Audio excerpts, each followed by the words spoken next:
जय हिंद दोस्तों। Sandeep GSF YouTube channel पर आप सभी का हार्दिक स्वागत है। और आप लोग कैसे हैं? आप लोग जो परीक्षा की तैयारी है उसको जारी रखें। जैसा कि आप जानते हो उत्तर प्रदेश लोक सेवा आयोग कार्यालय का काम सभी चल रहे हैं और इसके साथ साथ ये भी आपको ध्यान देना है, क्योंकि जब कार्यालय के काम चल रहे हैं तो जितने भी परीक्षा संबंधी कार्य हैं सब संपूर्ण कर लिए जाएंगे। जैसे ही सरकार के द्वारा अनुमति मिलेगी कि अब परीक्षा कराई जा सकती है और वायरस का जो प्रकोप है वो कंट्रोल में है, तुरंत वो परीक्षा ले लेगा। इसलिए तैयार आपको हमेशा बैठना है। ये मान के नहीं चलना है कि परीक्षा, कुछ लोग ऐसे भ्रम फैला रहे हैं कि इस साल नहीं होगा, ऐसा नहीं होगा। इसके बीच इन सब बातों में आपको नहीं पड़ना है। ठीक है, हम लोग इस वीडियो के माध्यम से हम चल रहे हैं कि जो पिछले परीक्षाओं में जितने भी प्रश्न पूछे गए उस पर चर्चा कर रहे हैं। सब्जेक्ट वाइज हम चर्चा कर रहे हैं। तो अभी हम बात कर रहे हैं भूगोल की। भूगोल में एक प्रश्न है, हालांकि कुछ प्रश्न इसमें आपको नहीं दिख रहा और हम पढ़ दे रहे हैं। प्रश्न है कि 64,000 किलोमीटर लंबाई एवं 2,000 किलोमीटर से 2,400 किलोमीटर चौड़ाई वाला एक कटक उत्तरी एवं दक्षिणी अटलांटिक महासागरीय द्रोणियों के मध्य से गुजरता हुआ हिंद महासागर द्रोणियों और फिर ऑस्ट्रेलिया के बीच से तथा अंटार्कटिका के बीच से दक्षिण प्रशांत महासागरीय द्रोणी में प्रवेश करता है। यह कटक कौन सा है? तो इसको ध्यान देना। मतलब कौन सा द्रोणी है, कौन सा कटक है जो अटलांटिक महासागर, उसके बाद हिंद महासागर, उसके बाद ऑस्ट्रेलिया के बगल से होते हुए दक्षिण प्रशांत महासागर चला जाता है। इसको आपको ध्यान देना है। यह कटक का नाम क्या है? तो ध्यान देना, इस कटक का नाम है, ये जो चैलेंजर कटक है, ऑप्शन नंबर सी, इस कटक को चैलेंजर कटक के नाम से जानते हैं। क्वेश्चन नंबर 25 आप देखेंगे, निम्नलिखित में से कौन सी शीतल धारा है? 25 आपको ध्यान देना है। तो आप जानते हैं वेनेजुएला की धारा एक शीतल धारा है और सभी जो है एक गर्म धारा है। क्वेश्चन नंबर अगला हम देखते हैं, दियागो गार्सिया कहाँ स्थित है? 26 में आप देखिए, दियागो गार्सिया कहाँ स्थित है? 26 ऑप्शन है हिंद महासागर, प्रशांत, अंटार्कटिका और अटलांटिक महासागर। तो दियागो गार्सिया 26 क्वेश्चन नंबर आप बताएंगे। तो ये हिंद महासागर, ऑप्शन ए सही है। दियागो गार्सिया द्वीप कहाँ पर स्थित है? हिंद महासागर में। आपको हमने बताया था इस प्रकार के प्रश्नों का लाभ तभी मिल पाएगा जब आप इस प्रकार के वीडियो को जब देखेंगे। आपको ध्यानपूर्वक देखना है। प्रश्न जब हम पढ़ रहे हैं, प्रश्नों पर चर्चा कर रहे हैं, तब आप उसको देखिए। उत्तर बताने यानी सुनने से पहले ही आप वीडियो को रोक लेंगे, यानी पॉज कर देंगे और उसके बाद अपने मन में एक ऑप्शन क्लिक करेंगे, इसका उत्तर ये होगा। उसके बाद फिर आप प्ले कर देंगे। जब प्ले करेंगे तो आपको पता चल जाएगा उत्तर कौन सा है और आप तब ये क्लियर होगा कि हम कितने प्रश्न को सही कर रहे हैं। जितने प्रश्न आप सही कर रहे हैं उसको नोट करें और उसके बाद कमेंट में भी लिखेंगे हमने कितने प्रश्न सही किए। क्वेश्चन नंबर 27 में आप देखिए, किस महासागर से सारगैसो संबंधित है? वह मतलब सारगैसो सागर जो कि बहुत ही माना जाना सागर है, बिना तट वाला ऐसा सागर है जिसका कोई तट ही नहीं है। तो ये उत्तरी अटलांटिक महासागर में स्थित है। सारगैसो सागर उत्तरी अटलांटिक महासागर में स्थित है। ग्रेट बैरियर रीफ है क्या है? अभी प्रश्न जो 28 इसमें दिया है, ग्रेट बैरियर रीफ है, अब क्या है? ऑस्ट्रेलिया के निकट एक प्रवाल भित्त, बिल्कुल ये सही है। ऑस्ट्रेलिया के निकट एक प्रवाल भित्त यानी मूंगा की चट्टान है ग्रेट बैरियर रीफ, जो कोरल सागर में स्थित है। कोरल रीफ इसका नाम भी है और कोरल सागर में स्थित है। यानी मान लो ये ऑस्ट्रेलिया है तो ऑस्ट्रेलिया के बगल यहाँ पर स्थित है, बगल में ही स्थित है। क्वेश्चन नंबर 29 आप देखेंगे, इसमें दिया गया है अप्रत्यक्ष उच्च ज्वार उत्पन्न होने का कारण क्या है? अप्रत्यक्ष उच्च ज्वार उत्पन्न होने का कारण 29 में पूछा गया है। तो ध्यान देना कि पृथ्वी का अपकेंद्री बल, ऑप्शन नंबर सी बिल्कुल सही है कि पृथ्वी का अपकेंद्री बल ही क्या है? अप्रत्यक्ष उच्च ज्वार उत्पन्न होने का कारण है। क्वेश्चन नंबर 30 आप देखेंगे, ये प्रश्न कई बार पूछा गया है। इसमें कन्फ्यूजन की बात क्या है इसको भी आपको हम बताते हैं। देखिए इसमें देखिए सूर्य ग्रहण कब होता है। बहुत सारे लोग सूर्य ग्रहण को रट लिए हैं कि अमावस्या को होता है, ठीक। और इसमें ध्यान देना कि कुछ लोग कंफ्यूज हो जाते हैं, अमावस्या को ये नहीं देखते हैं प्रत्येक। ध्यान देना, प्रत्येक अमावस्या को सूर्य ग्रहण नहीं होता। अगर ऐसा लिखा गया तो गलत है। तो सूर्य ग्रहण कब होता है? जब सूर्य का प्रकाश पृथ्वी पर नहीं पहुंच पाता, यानी बीच में चंद्रमा हो, बीच में चंद्रमा आ जाए तब सूर्य ग्रहण होता है। यानी सूर्य चंद्रमा पृथ्वी के एक परिक्रमण तल पर आने से, एक ही परिक्रमण तल पर आ जाए तब उसको क्या कहते हैं? सूर्य ग्रहण होता है। इसमें ऑप्शन डी सही है। यानी सूर्य चंद्रमा पृथ्वी के एक ही परिक्रमण तल पर ही उत्पन्न हो गए हैं, एक ही तल पर आ गए हैं, इसी को सूर्य ग्रहण कहा जाता है। और चंद्र ग्रहण आप जानते हो कब होता है? चंद्र ग्रहण सभी को लोग को पता है। सूर्य और चंद्रमा के बीच में जब पृथ्वी आ जाए तब उसको सूर्य ग्रहण कहा जाता है। बीच में पृथ्वी चंद्र ग्रहण, अब बीच में चंद्रमा सूर्य ग्रहण। क्वेश्चन नंबर 31 आप देखेंगे, 31। अगुलहास धारा चलती है। तो अगुलहास धारा हिंद महासागर की धारा है। अगुलहास धारा कहाँ की है? हिंद महासागर की धारा है और एक गर्म जल धारा है, ध्यान देना। अगला प्रश्न है 32। ज़्यादातर लोग कथन और कारण में दिक्कत हो जाती है, कथन और कारण में दिक्कत हो जाती है और उसको समझ नहीं पाते। ध्यान देना, इसमें दिया गया है कि उत्तरी पश्चिमी यूरोप के बंदरगाह साल भर खुले रहते हैं। बिल्कुल सही है। उत्तरी पश्चिमी यूरोप के बंदरगाह साल भर खुले रहते हैं, कथन तो बिल्कुल सही है। कारण में क्या दिया गया है? कारण में दिया गया है कि दक्षिण पश्चिम हवाएं साल भर उत्तरी पश्चिमी यूरोप के ऊपर बहती हैं, कारण में। अब ध्यान देना, इसमें ऑप्शन क्या क्या है 32 में। ए है दोनों, ए का मतलब होता है कि दोनों सत्य हैं और व्याख्या है। बी का मतलब होता है दोनों सत्य हैं लेकिन व्याख्या नहीं कर रहा है। यानी सी मतलब ए सत्य है, आर गलत है। तो इसमें ध्यान देना, दोनों सत्य तो हैं लेकिन इसकी व्याख्या नहीं है, इसकी व्याख्या नहीं, यानी बी सही है। इसमें 20 में सही। एक बार फिर आप देख लेंगे, दिया गया है उत्तरी पश्चिमी 32 क्वेश्चन नंबर। उत्तरी पश्चिमी यूरोप के बंदरगाह साल भर खुले रहते हैं, 32 आप देख रहे हैं। और कारण क्या है कि दक्षिण पश्चिम हवाएं साल भर उत्तरी पश्चिमी यूरोप के ऊपर बहती हैं। तो ऐसा दोनों सही है लेकिन इसका सही वो नहीं है। आगे हम देखते हैं 33। निम्न कथनों में से कौन सा सही है? एक है बेगुला धारा हिंद महासागर में प्रवाहित होती है। 33 में देखते हैं, बेगुला की धारा हिंद महासागर में प्रवाहित होती है।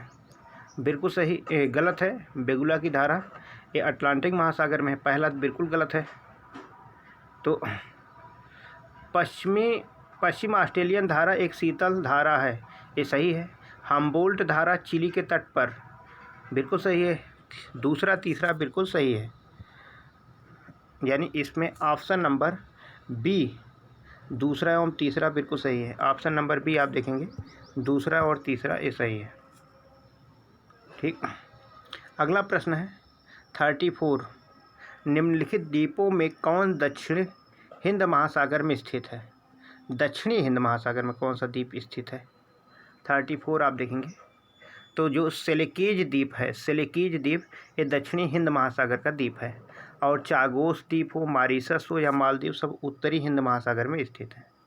35 क्वेश्चन नंबर आप देखेंगे, प्रश्न पूछा गया है निम्नलिखित में कौन सी ठंडी धारा नहीं है, मतलब गर्म धारा है। तो जो ब्राज़ील की धारा है, आप जानते ये दक्षिणी अमेरिका है, इधर से जो हवा चलती यानी धारा चलती इसी को ब्राज़ील की धारा कहते हैं। और भूमध्य रेखा से ध्रुव की तरफ जाने वाली जितनी भी धाराएं होती हैं वो गर्म जल धारा होती हैं। और ध्रुव से भूमध्य रेखा की तरफ अगर जा रही हैं तब उसको ठंडी धारा कहा जाता है। क्वेश्चन नंबर 36 आप देखें, इसमें दिया गया है विश्व में सबसे अधिक लवणीय सागर या झील कौन सी है?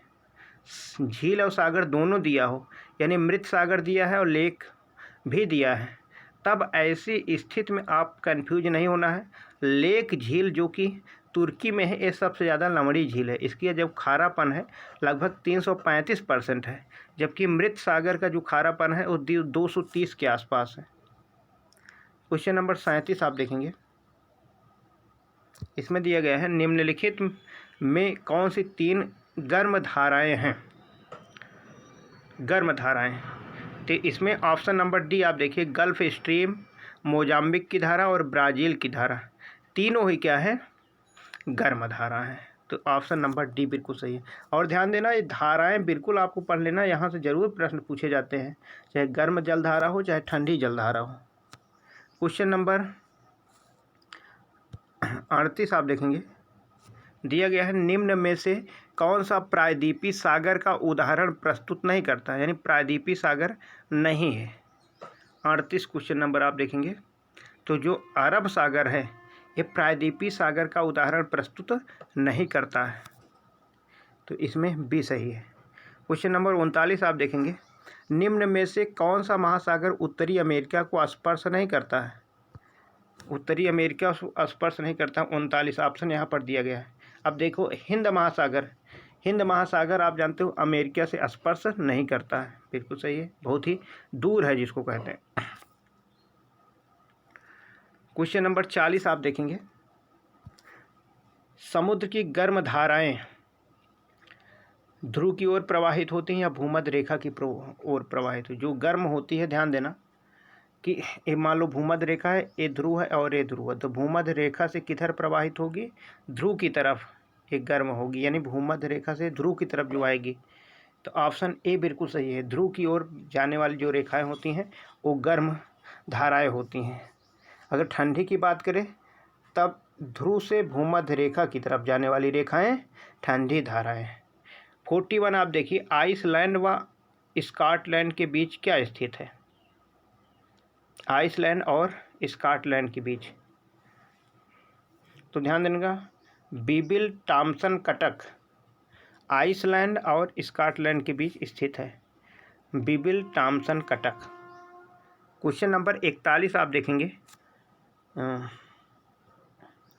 जो लैब्राडोर की ठंडी धारा गल्फ स्ट्रीम से मिलती है वो कितने अंश पर मिलती है। तो आप जानते हो कि ये लगभग दक्षिणी अमेरिका है, ये उत्तरी अमेरिका है, ये अटलांटिक महासागर है, यहीं पर इधर से लैब्राडोर सागर है, यहीं से आती है, तो ये 40 अंश उत्तरी अक्षांश के निकट ये मिलती है।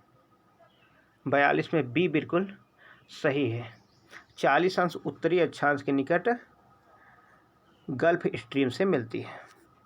क्वेश्चन नंबर 43 आप देखिए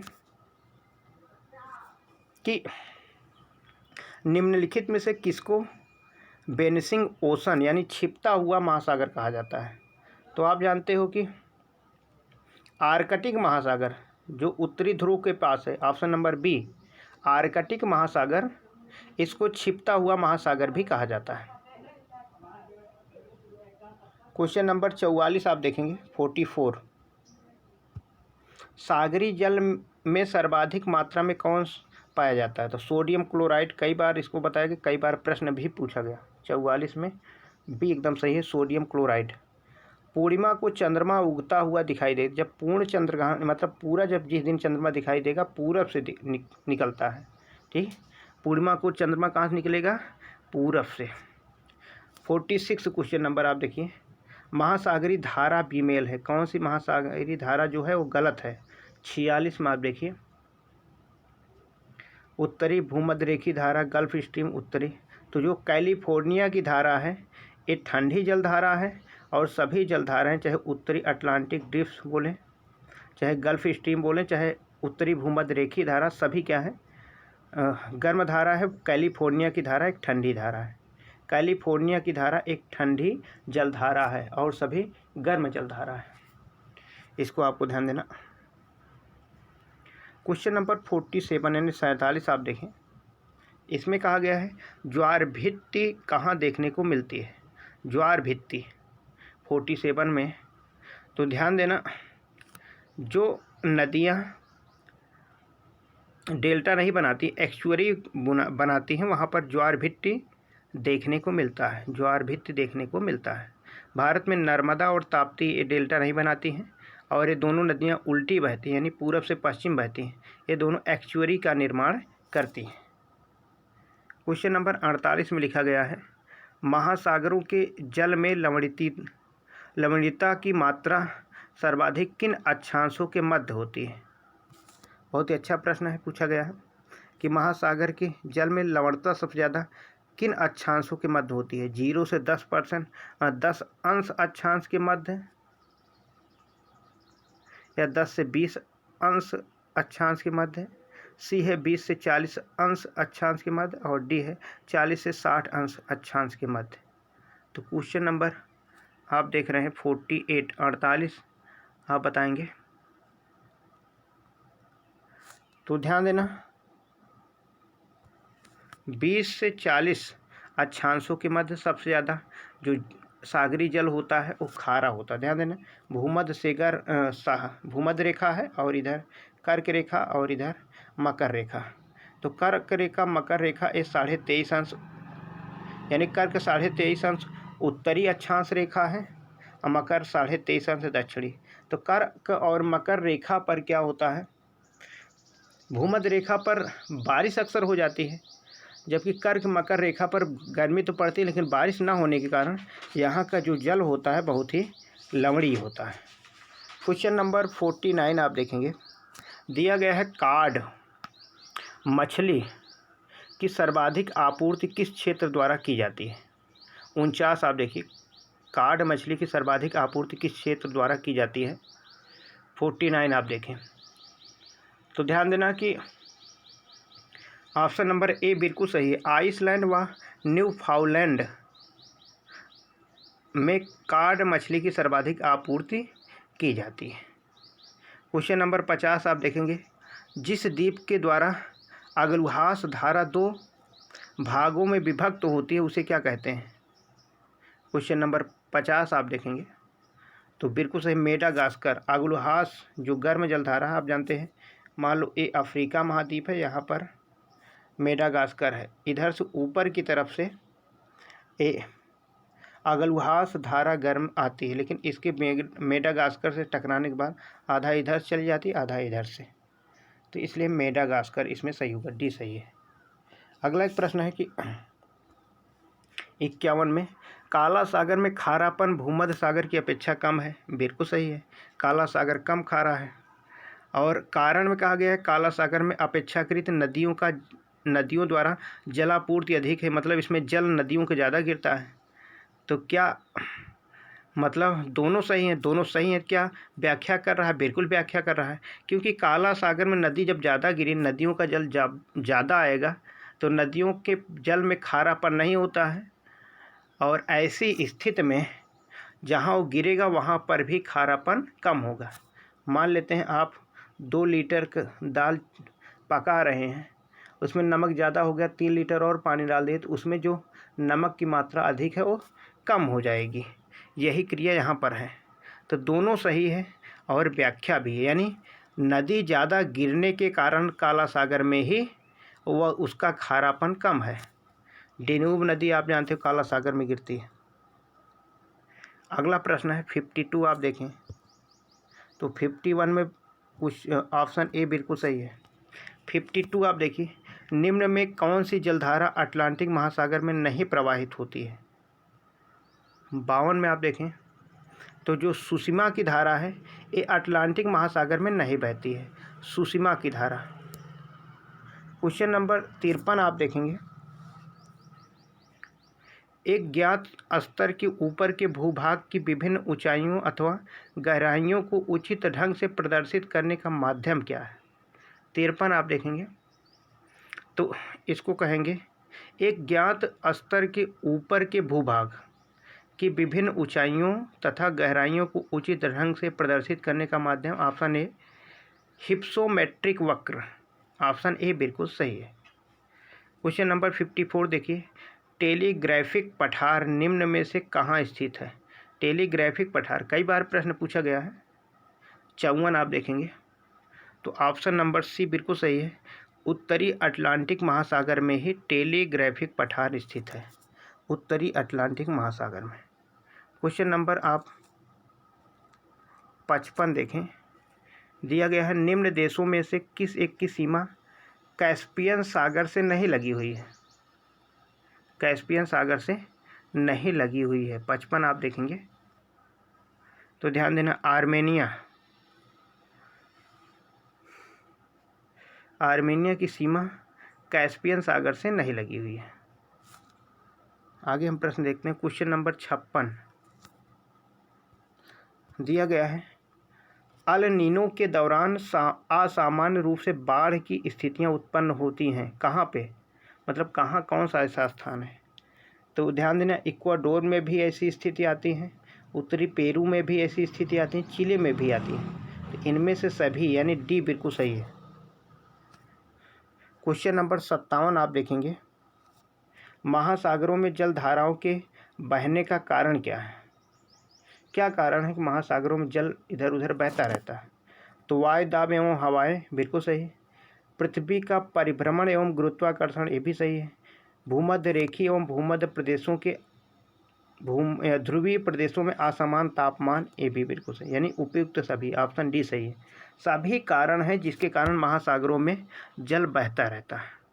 क्वेश्चन नंबर 58, निम्नलिखित में से कौन सा सागर महासागरीय मरुभूमि के रूप में संबोधित किया जाता है? महासागरीय मरुभूमि। 58 क्वेश्चन नंबर। तो ध्यान देना, सारगैसो सागर जिसका कोई तट नहीं है, इसको महासागरीय मरुभूमि कहा जाता है। क्वेश्चन नंबर 59 आप देखेंगे।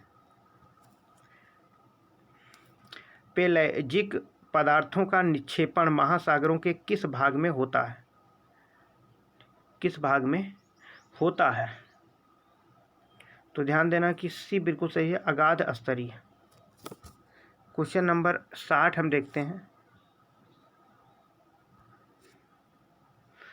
60 दिया गया है, यह संदेश है कि ऑस्ट्रेलिया में हाल में आई बाढ़ ला नीना के कारण आई थी। ला नीना एक एल नीनो से कैसे भिन्न है? ये है नंबर 1 में देखा, ला नीना विषुवतीय हिंद महासागर में समुद्र के असाधारण रूप से ठंडे तापमान से चरित्रित होता है, जबकि एल नीनो विषुवतीय प्रशांत महासागर में समुद्र के असाधारण रूप से गर्म तापमान से चरित्रित होता है। दूसरा दिया गया है, एल नीनो का भारत की दक्षिणी पश्चिमी मानसून पर प्रतिकूल प्रभाव पड़ता है, किंतु ला नीना का मानसूनी जलवायु पर कोई प्रभाव नहीं पड़ता। तो क्वेश्चन नंबर 60 हम देखेंगे। इसमें दोनों सही नहीं है, दोनों ही गलत है। ऑप्शन डी इसमें सही है। 61 हम लोग देखेंगे। दिया गया है निम्न में कौन एक प्रवाल विरंजन का सबसे अधिक प्रभावी कारक है?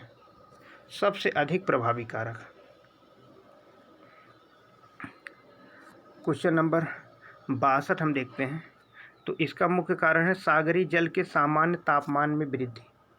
सागरी जल के तापमान में वृद्धि। क्वेश्चन है निम्न में कौन एक प्रवाल विरंजक का सबसे अधिक प्रभावी कारक है? तो सागरी जल के सामान्य तापमान में वृद्धि, ऑप्शन सी बिल्कुल सही है।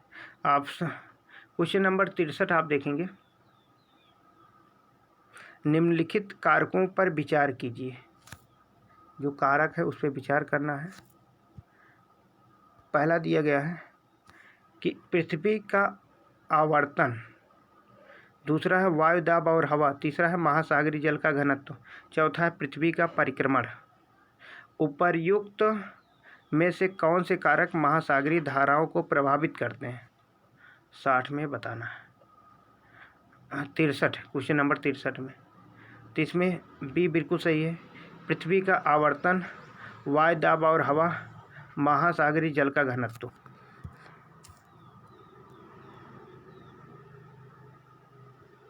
क्यों चिंता का विषय है?